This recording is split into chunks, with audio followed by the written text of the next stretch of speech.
coming. And the carry goes down the field, and it's caught and breathed in for the touchdown. Two things I like that coach. Depth, tackle, 85 will always good.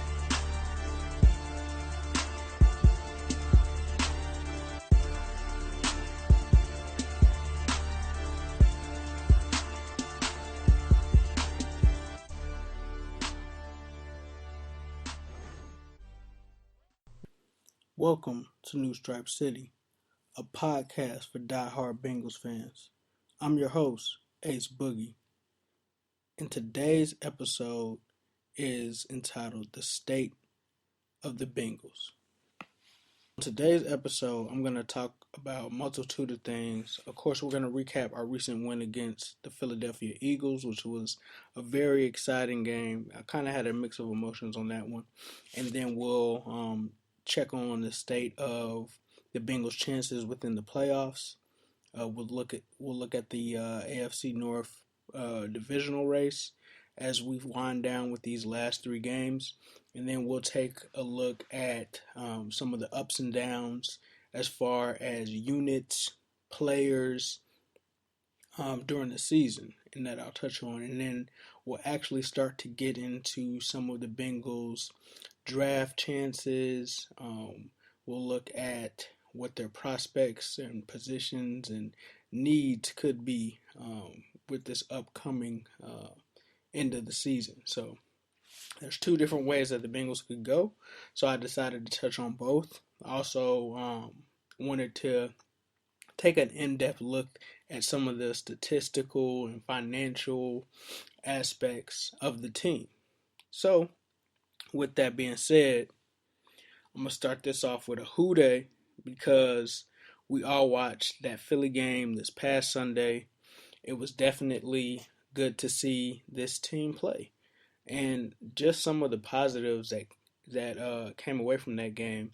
Andy Dalton, 23 of 31, 332 passing yards, 2 passing touchdowns. The guy was on fire. Brandon LaFell, 5 receptions for 95 receiving yards, and a touchdown.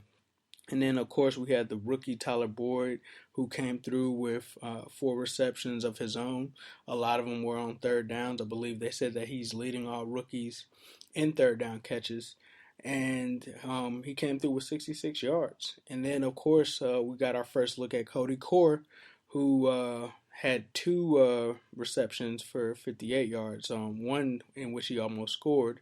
And then there were a lot of things that we really liked about this game. So I would say that some of the positives are, and it was almost kind of bittersweet, because when you look at this team, there was a lot of self-inflict on their chances, on their playoff chances. You know, a lot of the reasons why the Bengals, and I touched on this on my last episode, didn't live up to the potential was basically due to coaching decisions. And we saw in the Philly game in which certain decisions were made with Cedric and certain players, and the younger players were able to play. We saw what this team could have potentially have been this season. So I say that to say this. It was a great game. It was a game where we completely shut down the running game, which has not been the norm this year. Philadelphia ran for, let's check it out, I believe Philadelphia ran for 19 yards. Is that true? Philadelphia ran for 19 yards, okay? Of course, they had Darren Sproles, who was able to get into the end zone, but for the most part, the Bengals shut them down. Philly also was able to throw for about 300 yards, but 2 of those passes turned into interceptions, as Vontaze Burfict just had a great game. The defense really came to play this game. Like I mentioned before, Vontaze Burfict, he was all over this game. He had 10 total tackles, 5 were assisted. He had 2 interceptions. We really saw Carlos Dunlap light it up. Even though he didn't light it up on the stat sheet, Carlos Dunlap left his imprint on that game, and not just him. There was a lot of pressure from the defense. It's crazy because the Bengals only ended the game with a total of one sack, but it seemed like they were in Wentz's face like every single snap. It was just a total domination, 32-14. Definitely something that was much needed for Who Dey Nation. So, with that being said, let's go ahead and get into some of the aspects of the game. So, let's look at some positive stats and some negative stats. One of the negative stats from this game, it's kind of hard to overlook, is the fact that Jeremy Hill had a rushing yard per average of 1.4, which I think that it was somewhat, and I talked to my buddy Mark about this, I think it was somewhat a combination of the lack of run blocking and Hill not being able to be decisive. And it also could be a little bit of the fact that Jeremy Hill himself might not be 100%. So that was kind of a somewhat of a shocker, but not really, because Philadelphia does have a pretty decent defensive line with Fletcher Cox and some of those guys over there. But the surprise was that Andy Dalton was able to just absolutely shred this supposed top 10 NFL pass defense. So that was a negative and a positive. I'd also say that Rex Burkhead, while he only had 8 rushes for 38 yards, he averaged nearly 5 yards a pop with 4.8 yards per carry. He also added in 4 receptions for 28 yards, and he definitely showed a burst. I mean, this is a guy that kind of gives me flashbacks of a more athletic Brian Leonard. He's a guy that when you put the ball in his hands, it's hard to break his will on making a play or getting a first down. So it was good to see Rex Burkhead in there. I could see him earning a bigger role going forward. Of course, we had Tyler Eifert, who scored another touchdown. He only had 2 receptions, but one of those was for a touchdown, so that was good. Adam Jones, and I'm always kind of how can I say it? I'm always kind of skeptical if a corner has the second most tackles on your team, but he came out there with 9 tackles, and that was a pretty good game. Vontaze Burfict and Adam Jones definitely put their stamp on this game. Okay, so when we look also at the offensive line play, another good thing that I took away from this was the fact that Cedric was benched opened up the door for Jake Fisher. Now, Jake Fisher in this game, he only played actually. Let me see if I'm just don't want to give you guys the incorrect number, but for the most part, Eric Winston played most of the game. He had 66% of the snaps at tackle, and I mean I saw Eric Winston rotate between right tackle and left tackle, and he was really good. And I just really don't understand it. I know that he's a veteran. I know that he's an older guy, but Eric Winston is pretty solid. I mean, I've never seen an issue with him while he's in. It was night and day when Cedric was in there and not working out, and I honestly even thought that, truth be told, he might be better than Jake Fisher as well. Not saying that Jake Fisher didn't do a bad job, but there was definitely a play where Jake Fisher was bailed out, where he let Brandon Graham get through and destroy Dalton, but there was a personal foul play, so he kind of got bailed out a little bit on that one. But Jake Fisher, 42% of snaps this week. Cedric Obuye, it was looking Obute, and he received 0% of the snaps this week. And just to follow up on something else, man, you know, one of the reasons that I kind of went off on this coaching staff last week was the fact that they were so hard headed and just not admitting that Cedric Obuye wasn't the guy that they thought that he was. I mean, they thought that he was the greatest thing since Swiss cheese, and I mean, he is garbage. I mean, I don't know how many times that you were gonna really throw him out here, and until you realize, hey, this guy just isn't that good. So they took him out, and it was night and day. I mean, we saw it ourselves. And then Russell Bodine, I will say he did play somewhat decent. I'm still totally against him. I think he's a weak link, but he was back up to his snap count of 100%. Clint Bowling played 100%. Kevin Zeitler played 100%. Brandon LaFell came in with 94% of the snaps taken. Tyler Eifert played for 73. And Tyler Boyd notched 66% of the snaps, being that he primarily plays in the slot. That kind of dwindles down his snaps, but we were actually able to see a boost in Cody Core snap percentage with 47% of the snaps in this game. Jake Fisher, like I mentioned earlier, was at 42. James Wright was at 34 until he got hurt, so maybe that had something to do with the boost in Cody Core's reps. But the Bengals had some future younger guys in their plan. I didn't like the fact that Ryan Hewitt only played 22% of the snaps. I mean, that could be, to me, I don't get it, because Ryan Hewitt is a great fullback. He's a great H-back, and when he's blocking in front of Jeremy Hill, Jeremy Hill has great games. So I don't understand the whole single back approach with Jeremy Hill. I'm not trying to make an excuse for Hill, but I mean, it's pretty obvious that Ryan Hewitt should be on the field. I mean, the guy used to play tight end too. He was a pretty decent weapon out of the backfield. It just puzzles me why we don't use him. But moving on, let's move on to the defensive side of the ball. So, of course, George Iloka, Pac-Man Jones, Drake Kirkpatrick, no surprises with those guys logging 99% of their snap counts. Vontez Burfict, the monster this game, launched 90. Carlos Dunlap, this was another guy that definitely put his stamp on the game, and he had 84% of the snaps from the left defensive end position. We saw Carlos Dansby out there a lot of the time, and he actually had 74% of the snaps. Now, one thing that this did definitely prove is that it doesn't seem like the Bengals have much confidence in Ray Maluga. The guy only played 11% of the snaps. So, I mean, you can tell that he was in the doghouse. Marcus Hunt was only out there for 24% of the snaps.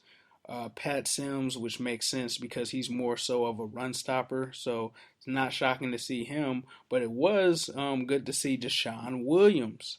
He was in there for 29% of the plays, and he actually ended up with a half of a sack. And these were guys that I think should have been out there with guys like Deshaun Williams, guys like Cody Core, guys like Josh Shaw. Like Josh Shaw had a snap percentage of 59% in comparison to Darqueze Dennard with 32%. So, I mean, not 32, 26, excuse me. So that kind of made sense because Darqueze Dennard, just to be honest, they're pushing the envelope on a lot of these guys that they drafted high, and there's guys that were picked in later rounds and undrafted that are outplaying them.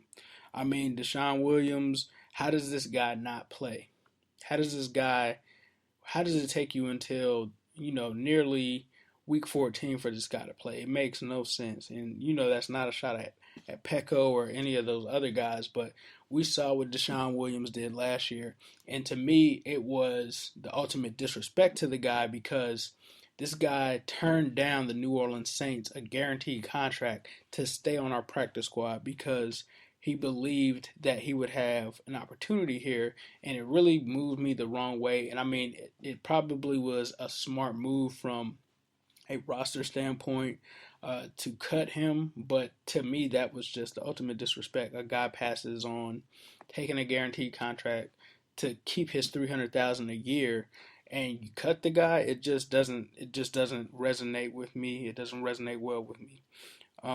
We saw Vinny Ray have a little bit of a dip in his snap count as well. But, no big surprises here. So I say that to say this. The season is what it is. We're 4-7-1. We're basically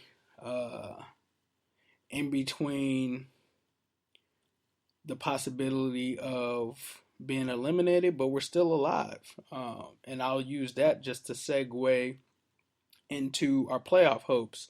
So we're still alive, barely, but our odds is funny because I just put up a couple numbers here. So our odds on our chances to make the playoffs went from 0.3 to 0.6. No, that's not 60% or 30%. I believe that's like 0%, my friend.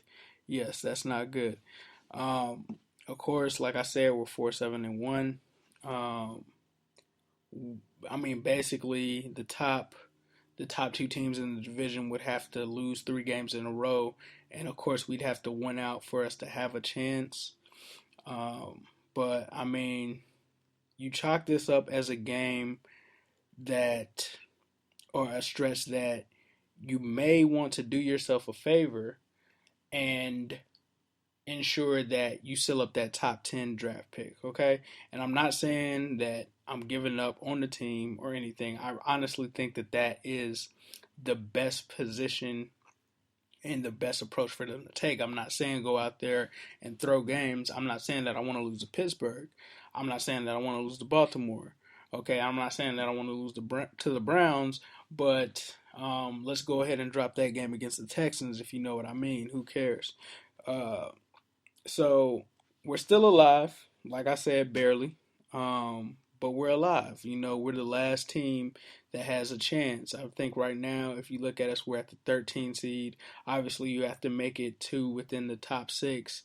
The only way that we can do that is basically by trying to win the division and getting some help. And I mean, to me, there's still a chance, but you have to be realistic at the end of the day.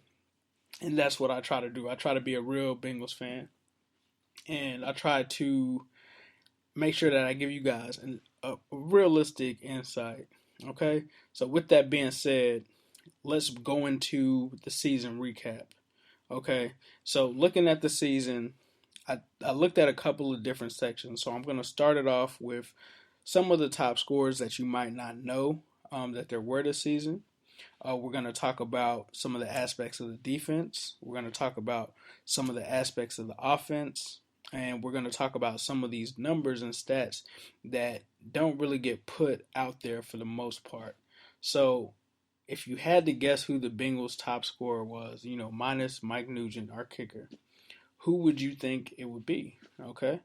And, you know, of course, one person that comes to mind would be Jeremy Hill for a lot of us. Okay. He's definitely a goal line monster. He's definitely a guy that runs it in once we get down there.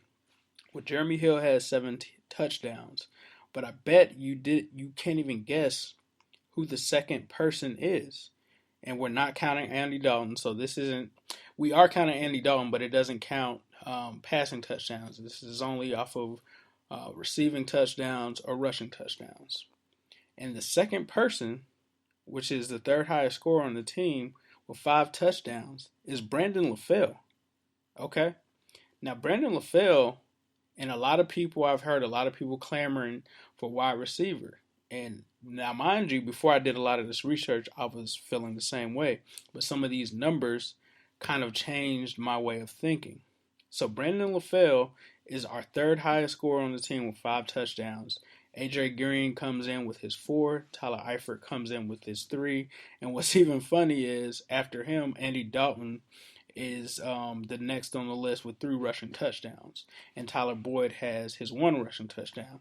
Now, one thing that stood out to me that you might not have caught is the fact that this entire season we have had no defensive touchdowns. Okay? The Bengals were missing those playmaking plays that made their defense so legit last year, with Carlos Dunlap making strip sacks or Terrence Newman picking up a fumble and taking it all the way to the end zone. The defense is definitely lacking that. So I use that to segue into the defensive stats with our season recap, where we're 23rd in the NFL in rush defense. 23rd.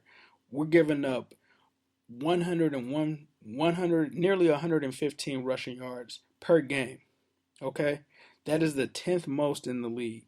And I know that this is something that my boy Moody has harped on for a long time, the fact that we're giving up that many rushing yards. And to me, it starts, of course, in the trenches, but I honestly wholeheartedly believe this issue is because we do not have a great linebacker core. I mean, outside of Vontez Burfict, can you really say that any of those guys out there, and no disrespect to Carlos Dansby, he was a great player, but he plays in a position where his snaps are limited. I mean, he only plays in the nickel package. He barely plays. He's on par with what he had last year, but he doesn't. It's almost like Tez is out there by himself. Okay, and it's cool to have a guy that's clearly a top NFL linebacker, but you need to give him some help. Okay. So the 114, I think that kind of is attributed to a combination of our interior defensive line, obviously, probably possibly some of that edge defense, and our linebackers. Because believe it or not, I'm not the biggest fan of Sean Williams, but Sean Williams is one of the leaders on this team in tackles, so that lets me know that he's at least able to be somewhat consistent against the run. Okay. So then let's move on to the next aspect of defense, and this is where it's somewhat surprising, but our passing defense is ranked 17th. Okay, 17th most. So we're giving up the 17th most passing yards per game. So quarterbacks are averaging at least 250 passing yards on us. Okay, now that's bad. That's bad. I mean, I can't remember a year where we gave up that much on both sides. But obviously, the rushing defense is even more of a pressing need over our pass defense. Okay, so and we're also tied for 25th in the league in sacks. So we're not getting to the quarterback. We're not getting that pressure this season. I mean, we have 22. 22. It's ridiculous. Okay.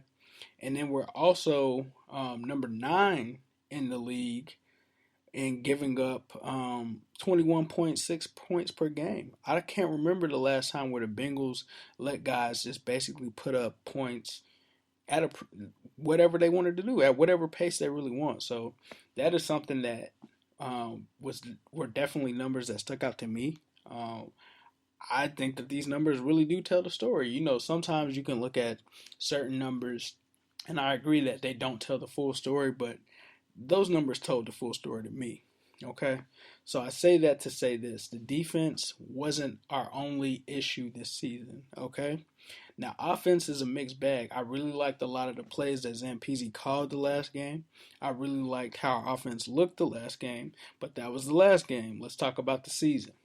So, our offense, the overall rank is 23rd, which is kind of confusing because we're actually 7th in the league in passing. So our passing offense is a top 10 passing offense, and rushing we're 14th. We're actually 30th in the league in penalties, so we're not really committing any boneheaded plays or anything like that, right? This is where it starts to come to I guess ahead of some of the factors that are not in our favor this year. So we have an average starting field position of the 25-yard line, okay? And that's the 4th lowest in the NFL. And when I say lowest, I mean it's really almost like the 28th. So out of 32 teams, we generally are starting at one of the lowest spots of the field. So that's hard. And only 33% of our drives this season have resulted in a touchdown. So that's ridiculous. But of course, we get back to our sacks allowed, and you look at a line that really only lost Andre Smith, right? But you had a new starter and Cedric Abuye that you wanted to put in there. He was so prominent. You put him on this pedestal and you threw him in there, okay? And you got exactly what you deserved because you were feeling yourself too much, okay? So this year, you go from last year giving up 15 sacks in 2015 to allowing 32, 4th highest in the NFL. You want to know how bad that is? Andrew Luck, his line has only given up 4 more sacks. So yeah, you see how bad that Indianapolis line is. We're not too much far off from it from a production standpoint for this season. So, a recipe um, of that plus our scoring offense being ranked 23rd. So even though we're seventh in the league in passing, we're 14th, we're 23rd in scoring. We're not punching the ball in. And as you see from that list that I stated earlier, there weren't too many weapons. I mean, you had Jeremy Hill, but there were a lot of guys that really weren't getting into the end zone. So, although the offense wasn't necessarily horrible, you had horrible aspects of it with the lack of scoring and the horrible offensive line play. And I mean, I don't even want to talk about the rushing of the offensive line either because that wasn't that great either this year. Okay, so I'm gonna spend these next couple of minutes just discussing some of these guys that I think need to be discussed for this season. And those are going to be guys like Ray Maluga. Those are going to be guys like Carlos Dansby, Mike Nugent, Tyler Boyd, Cody Core. So we're going to talk about the good and the bad. There's a lot of things that need to be talked about. And I think we should also talk about Michael Johnson too. I think it's time to touch on that too because I'm not holding anything back. The gloves were off. Y'all know on the funeral episode the gloves were off, and so it's only fair on this episode I address the players, and we starting off with Ray Maluga. I just really don't understand this. I don't understand what the Bengals' plan is for Ray. I honestly think that he should be going after this year. I mean, I know that he's good friends with Tez, but this guy has played 251 snaps this season. Okay, 30%. 30% of the snaps at the linebacker position this guy has played this whole season. You want to know how much we paid him in 2016?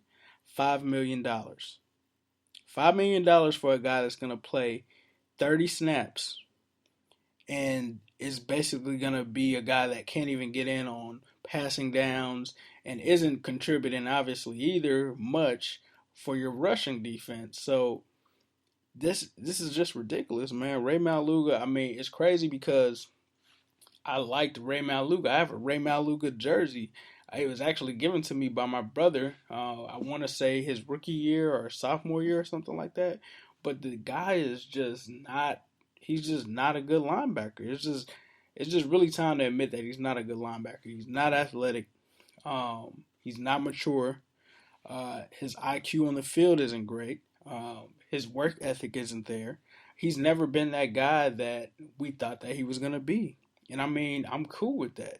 I'm cool with that. But what I'm not cool with is for guys to keep putting seasoning on bowel movement and telling me that it's sugar. It's not.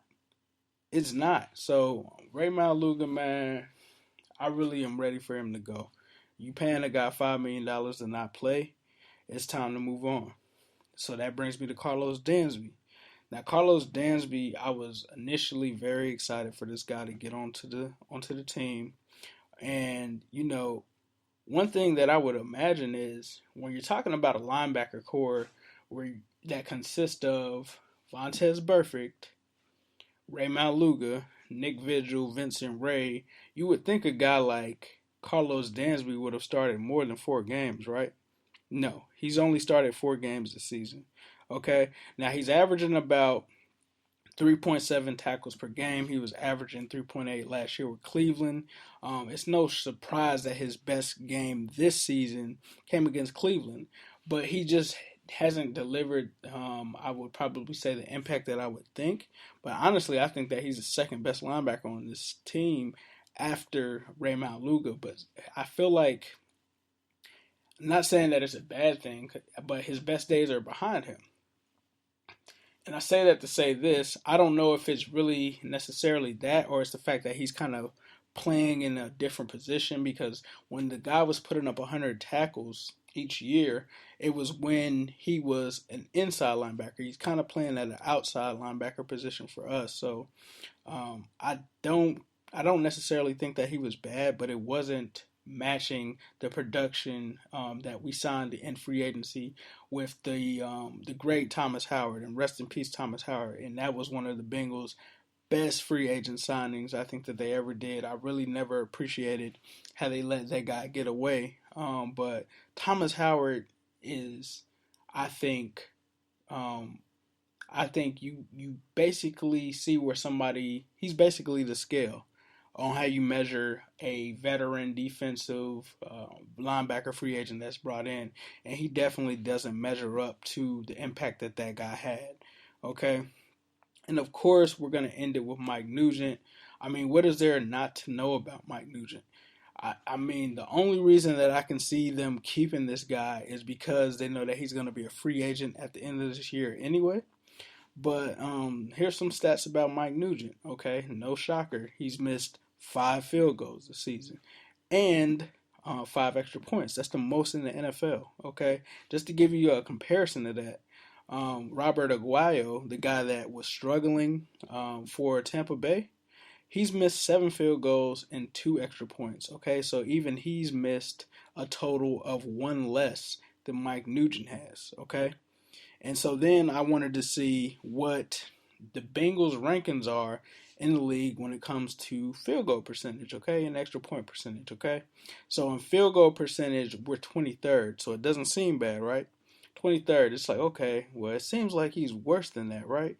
Okay, well, he's 31st in extra point percentage because I mean, the guy missed a whole bunch of extra points this year. But you want to know what's funny? Number 32 was Minnesota, who just cut Blair Walsh. So technically, Mike Nugent, since he's the only active kicker, and Blair Walsh is in street clothes, which Mike Nugent should be getting ready to move in because they're basically stepbrothers, uh, basically is the worst extra point kicker in the league. Okay?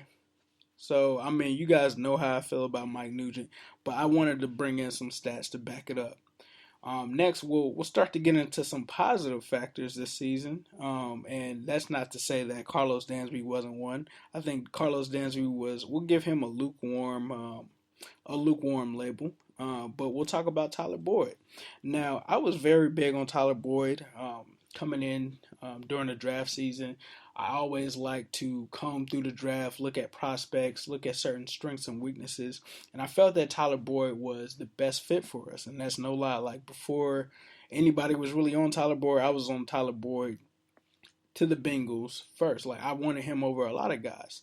I wanted him over guys like Laquan Treadwell. I wanted him over guys like Doxton. You know, he just was a perfect fit. Even Corey Coleman, I wanted him over him. Okay, so let me throw some numbers out there just to let you know how impressive Tyler Boyd has been as a rookie. Okay, so out of his whole entire rookie class, he ranks number 5 in receiving yards. Okay, so Mike Thomas was number 1. We never got the chance to get Mike Thomas. There were rumors that that's who the Bengals wanted, but you know, you have to also take into account the fact that Mike Thomas plays in the New Orleans Saints system, so it's souped up to kind of move guys' numbers up. Not taking anything away from them, but it's geared toward receivers because it's a passing offense. Okay, it's a high-powered passing offense. Okay, but he still ranks pretty close with those guys. And he's got 477 receiving yards this season. He's 4th in his rookie class in receptions with 42. And just to put that in perspective, this is a guy that's only started 1 game. Okay, Sterling Shepard has started 12 games and only has 20 more receiving yards than Tyler Boyd. So that lets you know right there how good Tyler Boyd is doing, okay? And he's outperforming guys that were picked ahead of him this year, like Treadwell, Josh Doxton, Corey Coleman, okay? Now, this is going to really blow your mind, all right?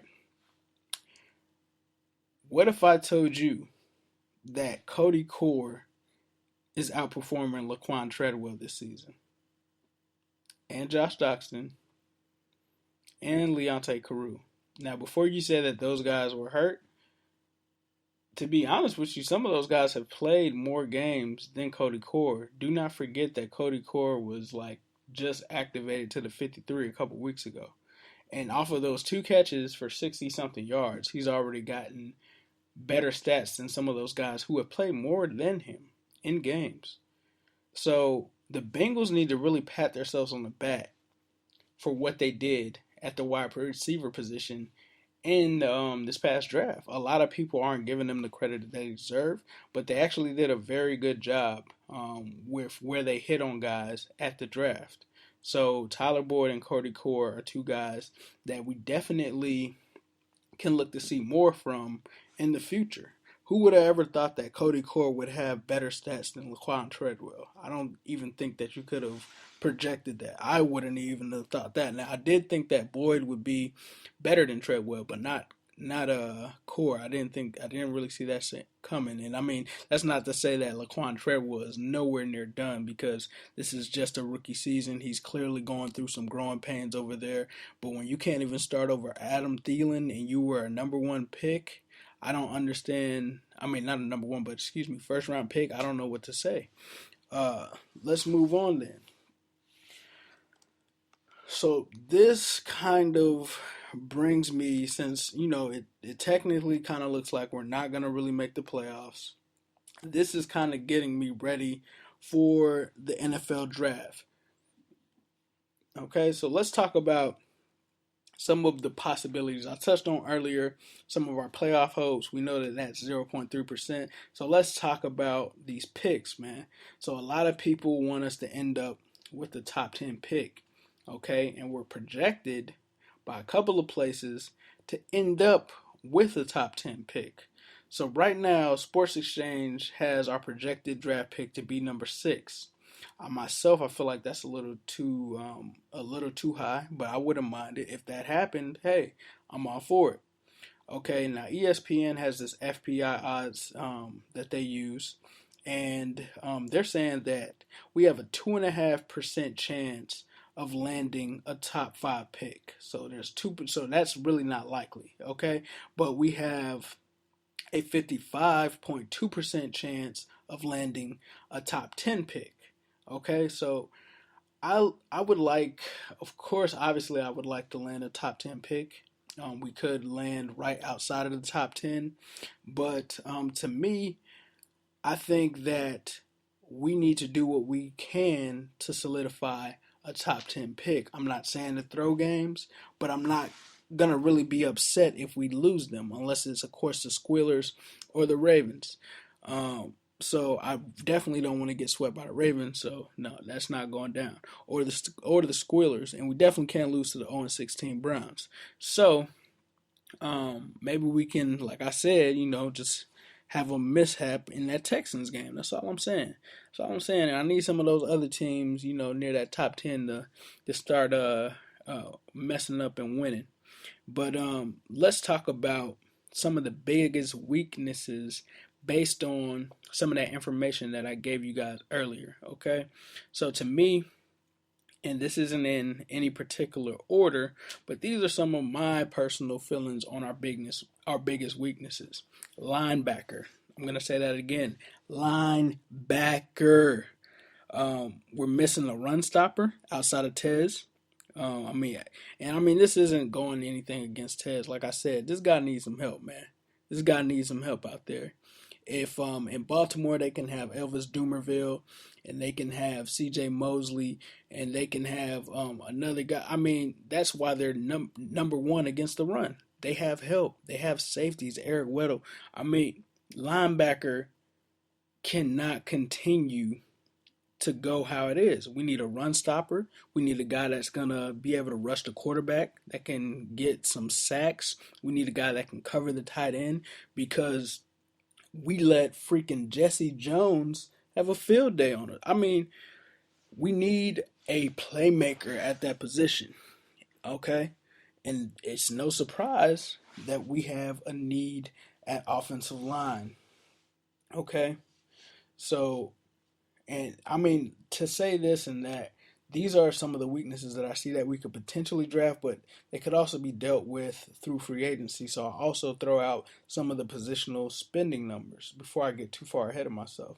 So for linebackers, we're 20th in the league as far as the overall linebacker unit scoring. So we're pretty cheap at that position, and we're getting what we're paid for. Okay. So with the offensive line, let's move on to that. That's the next biggest weakness. But there's going to be three spots that we could potentially be weak at. And another thing, I hear Paul Alexander out here putting his foot in his mouth, talking about, okay, well, Cedric Ogbuye didn't work at right tackle, but he's more of a left tackle, so let's throw him out at left tackle. Do you have a death wish for Andy Dalton? Did you watch this season? Usually guys that can't play left tackle play right tackle. Okay, it's a harder position to play, bro. If you can't even get past kindergarten, why would you try to jump to third grade? Like, come on, man. But anyways, getting back to everything, we're not getting our return on investment for our offensive line. Okay, especially from the tackle position. And I found some funny things here. Okay, so we pay the 11th highest rate at tackle, but obviously outside of Big Wit, we're not really getting a great return on that investment. Okay, now if you had to guess what the cheapest position that we're spending money on is on our offensive line, guess it. It's probably now you see why Russell Bodine sucks, because we're 28th in the league when it comes to paying for centers. Okay, and I understand that, but we need to get better. I mean, you get what you pay for. Okay, we're third in the league when it comes to positional spending for our guard position. Okay, so we're ninth in the league in 2016. Now in 2017, we all know that Kevin Zeitler could be testing the free agent market. We don't want to see that, but what scares me is in 2017, the Bengals will only be ranked 30th in the league in guard spending. Okay, or not, I mean, excuse me, not guard spending, but in offensive line spending. So are they going to go and spend some money? What are they going to do? I mean, just because they spend money, it doesn't necessarily mean that they're going to get a great return on their investment. Okay, so they're scheduled to be 30th next year, but in 2016, they were ninth overall in offensive line with spending. So they basically paid all of that money just to get sacked 32 times. Okay? So that is something that's going to have to change. So they need to look in the draft or through free agency for a center, a right guard possibly if Zeitler does leave. If he leaves, this line will fall apart. Left tackle. I still think that that's going to be a question mark. I think that they should bring Andrew Whitworth back. There's talk of them moving Said to left tackle. We need to get something there. Okay? It looks like Jake Fisher could be a plan at right tackle. I'm cool with that. I have no problem with that. But that's going to leave an issue, man. I mean, I'd rather see Jake Fisher play left tackle than Cedric. Are you serious? I almost had a heart attack when I ran into that story, man. It's like, what is Alexander drinking? Was he drunk when they interviewed him? Goodness, okay. But that brings me to the next area, which is defensive line. That's not a shocker. Not good on the run defense or the pass rush. So, and then you have Marcus Hunt, who's going to be a free agent. Michael Johnson, he's declining. He's declining, bro. It's time for him to. And I meant to touch on him earlier, but Michael Johnson, I love the guy. He's a great guy. I like him as a person, but he's just not that great of a player, man. I mean, I'd love to see him stay here, but for the amount that we're paying, we're not getting a great return on that investment either. I mean, you have to remember that this guy at one time could have received Carlos Dunlap's contract. So I mean, I'm not saying to get rid of Michael Johnson, but I think that he needs to somewhat become sort of a rotational player. And I know even going back to college when we drafted him, that was an issue, was his motor. So I say that to say this, we need to look at that. Now, our defensive ends, we're paying top 10 in the league for 20 plus sacks, and that's just a marginal effort, okay? And we're paying the sixth most in the NFL when it comes to the defensive tackle position.